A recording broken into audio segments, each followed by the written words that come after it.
Hey, how's it going everybody? Welcome back to Aussie Fish Keeping. So in today's video, we're going to be taking a look at some of the easiest fish to care for that you can get in the aquarium hobby. So I've gone ahead and chosen 7 fish for this list. Now, all of these guys are super easy to care for and they do not require any crazy care level whatsoever. So not only would these fish be the perfect addition for any beginner or newbie to the hobby, but they also do just make great fish for a nice, simple aquarium that you don't want to put too much effort into. So like I said before, not only are these guys super easy to care for, but they are quite readily available and they are pretty easy to get your hands on. So that really does just make them a great fish for your aquarium. But without any further ado, let's just jump straight into today's video and let's get onto the first fish on our list. So as for our first fish on today's list, we have one of my favorite top-dwelling fish. We have Madaka. So Madaka are a fish that I think not many people know about, but they should, and I believe that Madaka should be a lot more popular than they are, just because they are so easy to care for and they really are one of the hardiest fish that you can get in the hobby. So one of the things that makes these guys so easy to care for is the fact that they can really withstand a wide variety of different water parameters and water temperatures. So they do originate from Japan, which means they are oftentimes kept in really cold conditions. So they definitely make a great fish if you don't want a heated aquarium. As well as that, they can also make great pond fish, just because obviously you're not going to have a heater in an outdoor pond. So they can do well all year round outdoors or indoors with really little to no heating. So as for pH for these guys, you do want to try and keep it at around a stable 7 to 8, which is obviously a super easy pH level to achieve, and it really doesn't require too much tweaking when it comes to water conditions. So even though these guys aren't actually live bearers, they are actually super easy to breed and you don't really need to do much in order for them to breed. So if you do have them in a planted aquarium, you may notice that you do start seeing fry pop up. So the female Madaka will actually hold their eggs externally around their abdomen, which will then obviously be fertilized by the male, and then she'll place them in some sort of bushy foliage or aquarium plants. So if you are trying to breed these guys, you do definitely want to make sure you have nice bushy lush aquarium plants in there for them, not only to place their eggs in, but also for the fry to hide in so they don't get eaten by the parents or by other tank mates. And the final thing I would recommend when keeping Madaka is making sure to keep a lid on their aquarium. So obviously, being a top-dwelling fish, they are around that top portion of the water, which means if they do get spooked from something either inside or outside the fish tank, they can jump quite easily, and already being up the top means that they can jump out of your aquarium quite easily. So having a lid on there obviously minimizes the risk of them jumping out and unfortunately dying. But yeah, if you are looking for a super easy fish to take care of, I would highly recommend the Madaka or rice fish. Moving on to the next fish on our list, we have a super cool little catfish. We have Corydoras catfish. So Corydoras catfish or Corydoras are obviously a super popular aquarium fish, especially amongst beginners, just because they are a lot of the time sold as cleaner fish, and this actually isn't really the case. So obviously they will go down and sift through the debris in your aquarium and try and find leftover fish food, but a lot of the times people don't actually get told, especially beginners, that you do actually have to feed these guys their own separate diet, and they can't actually just live off the leftover fish food in your aquarium. So you do definitely need to give them some sort of cory sinking wafer or even an algae wafer every now and then. Obviously they will eat a lot of food left over from your aquarium fish, but it is definitely vital to have a main staple source in their diet being some sort of sinking pellet. And you can also feed them things like frozen bloodworms or live blackworms every now and then as well, and that will fatten them up quite well. So obviously the super popular Corydoras in the hobby are the bronze, albino and pepper Corydoras, just because these ones are mostly kept by beginners. Although there is a wide variety of different patterns and colors of Corydoras out there, all of which are quite simple to care for. Obviously there is some that are a little bit more difficult than others, but I'd say there is more out there that are easier to keep than not. So because these guys are a tropical fish, you do want to keep them in a heated aquarium with a pH of around 7 to 8, which, like the Madaka, is super easily achievable and it's quite easy to maintain.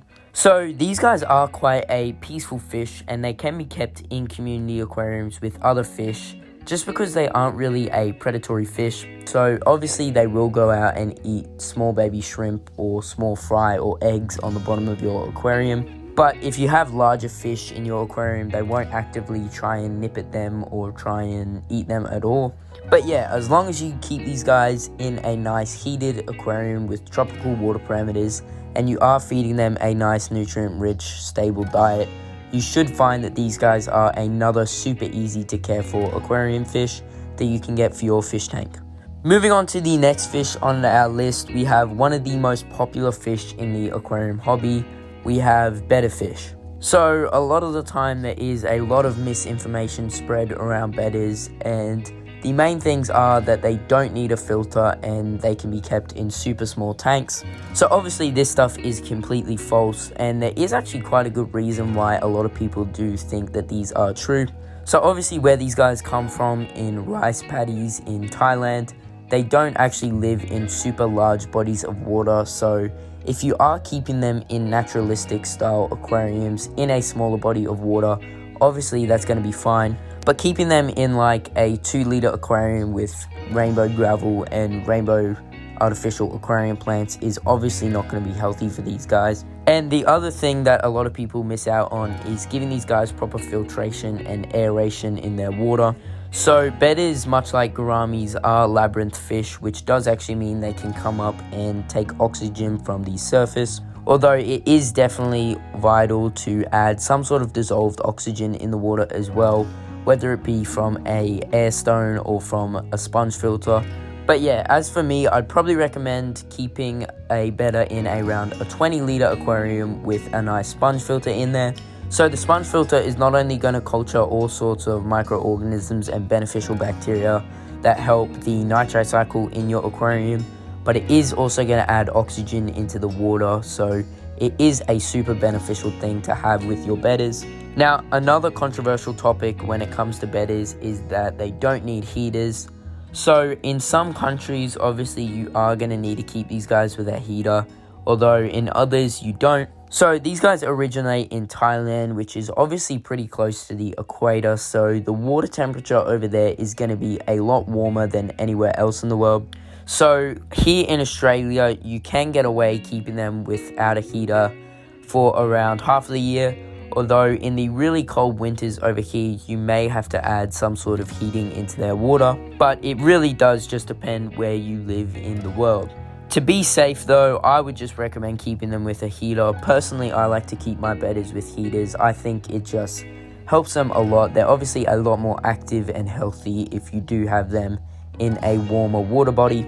But yeah, as long as you can give these guys the right requirements for them to stay healthy, I definitely think they are another great, super easy fish to care for. Moving on to the next fish on our list, we have a super fast moving, semi-top dwelling aquarium fish. We have Danios. So Danios are another super popular beginner aquarium fish. They are probably one of my favorite beginner fish that you can get. They have a really soft spot in my heart. They were one of the first fish that I properly bred. So they are super easy to breed, and if you want to learn more about breeding them, make sure to comment down below and I will definitely make a video on the easiest method to breed them. I have some super easy methods that I like to use and I definitely love to share it with you guys. So if you do want to learn more about that, just make sure to comment that down below. So in my opinion, I definitely think that Danios are one of the hardiest fish that you can get in the aquarium hobby. They are super versatile and they can be kept in a wide variety of different water parameters. They can be kept unheated or heated. Obviously, it is better to keep most fish in a heated aquarium, although they do perfectly fine without a heater. And they are not fussy when it comes to food whatsoever, so you can feed them things like flakes, pellets, live food, frozen food. They really don't care. As long as you are feeding them a pretty nice, high protein, nutrient-rich diet to keep their colors nice and strong and to keep them nice and active and healthy, you should find that they do perfectly fine in your aquarium. So the only thing to keep in mind with Danos is they can be a little bit nippy, so you don't want to keep them with any long, colorful finned fish, just because they can be quite attracted to those really bright colors and they can nip at those really long fins. But yeah, I definitely think that Danos are another super awesome, easy fish to care for, and I would highly recommend them. Moving on to the next fish on our list, we have a super colorful and unique fish. We have paradise fish. So paradise fish, much like the bedders, are also a species of gourami, which also does mean the same rules apply that did for the bedder fish. So these guys also need quite a large space, and they do definitely need some sort of filtration and aeration in their water. So being a gourami, they are also labyrinth fish, although yeah, like I just said, they definitely do need filtration and aeration in order for them to thrive. The only thing different between these guys and the bedders is obviously they get a lot larger, so they do need a lot larger tank, and also they can actually be kept in unheated aquariums. So for that reason, they are super hardy. They can also withstand quite a wide variety of different water parameters. But yeah, you definitely do not need to keep these guys with a heater. Obviously it is quite beneficial, but it's definitely not needed whatsoever.